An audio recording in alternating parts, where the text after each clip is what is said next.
Prophecy, Isaiah 59 verse 20, fulfillment, Luke 2 verse 38. He would come to Zion as their Redeemer. The prophecy in Isaiah 59 verse 20 anticipates the coming of a Redeemer to Zion, a figure who would bring deliverance and salvation to the people. This prophetic promise is beautifully fulfilled in the Gospel of Luke, where we witness the manifestation of this Redeemer in the person of Jesus. Isaiah 59 verse 20 declares, "And a Redeemer will come to Zion, to those in Jacob who turn from transgression, declares the Lord."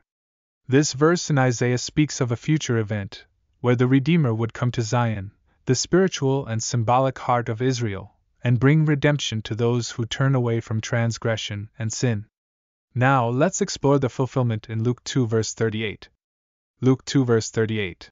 "And coming up at that very hour she began to give thanks to God and to speak of him to all who were waiting for the redemption of Jerusalem." In this passage, we encounter the scene where the righteous and devout woman named Anna, upon seeing the infant Jesus in the temple, begins to give thanks to God and speaks of him to all who are longing for the redemption of Jerusalem. Here, Jesus is portrayed as the fulfillment of the long-awaited Redeemer, the one who brings redemption to his people. Practical application. Recognize the Redeemer.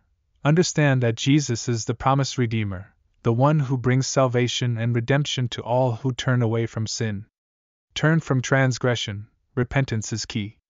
Just as Isaiah's prophecy mentions those who turn from transgression, we are called to turn away from sinful ways and embrace the redemption offered by Christ. Speak of him. Like Anna, share the good news of the Redeemer with those who are waiting for salvation. Spread the message of Christ's redemptive work. Gratitude. Follow the example of Anna in giving thanks to God for the gift of the Redeemer. Express gratitude for the salvation and redemption he brings. Conclusion. Isaiah 59 verse 20 foretells the coming of a Redeemer to Zion, and this promise finds its fulfillment in Luke 2 verse 38, where Jesus is recognized as the long-awaited Redeemer who brings redemption and salvation.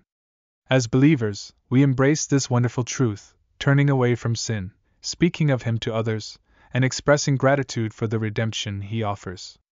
Jesus is the Redeemer who came to Zion, and through him, we find the fullness of God's grace and salvation.